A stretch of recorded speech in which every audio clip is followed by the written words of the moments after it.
है। जब वो रानू का घर देखता है तो कहता है, अरे ये घर किसका है? पहले तो यहाँ पर ये घर नहीं था, लेकिन जिस किसी का भी हो बड़ा मजबूत घर है। अगर ये घर मुझे मिल जाए तो मुझे तो मेहनत भी नहीं करनी पड़ेगी। क्या मस्त घर बनाया है किसी ने। ये कहकर कालू उस घर के पास आ जाता है और आवाज लगाता है, कौन है इस घर के अंदर? किसने यहाँ पर घर बनाया है? जरा बाहर तो आओ।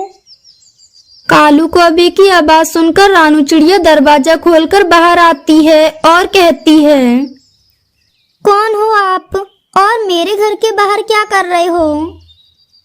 अच्छा तो तुम हो। क्या तुम्हें पता नहीं कि ये पेड़ मेरा है? तुम यहाँ पर अपना घोंसला नहीं बना सकती हो। क्या कहा कि ये पेड़ आपका है? लेकिन क्या आपको पता नहीं कि इस जंगल के सभी पेड़ पौधों पर सभी पक्षियों का हक है, सिर्फ आपका नहीं है। देख चिड़िया, वो सब मुझे नहीं पता। तू पहले इस घर से बाहर निकल। तू कौन होता है मुझे यहाँ से बाहर निकालने वाला? चल जल्दी से यहाँ से चला जा। ये कहकर रानू घर के अंदर चली जाती है और घर का दरवाजा बंद कर लेती है। अच्छा तो तू अब मुझसे इस तरह से बात करेगी? अब तो ये घर मैं लेकर ही रहूंगा। ये कहकर कालू कौवा वहीं पास के पेड़ के पीछे छिप जाता है। थोड़ी देर बाद रानू चिड़िया भोजन लेने के लिए चली जाती है और वो कालू कौवा ये सब देख लेता है। तब वो उसके घर के अंदर आ जाता है। तभी बारिश भी शुरू हो। अरे ओ नालायको, चलो निकलो मेरे घर से। लेकिन कालू अंकल, हम इतनी तेज बारिश में कहाँ जाएंगे?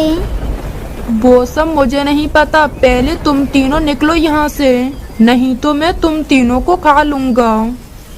ये कहकर कालू उन तीनों को घर से निकाल देता है और वो तीनों बच्चे बारिश में भीगते रहते हैं।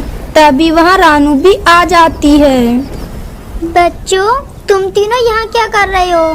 चलो जल्दी से अंदर। मम्मा हमें उस कालू अंकल ने घर से निकाल दिया। हे भगवान, ये क्या हो गया? एक तो मुझे अनाज भी नहीं मिला और मेरा घर भी उस कालू ने छीन लिया।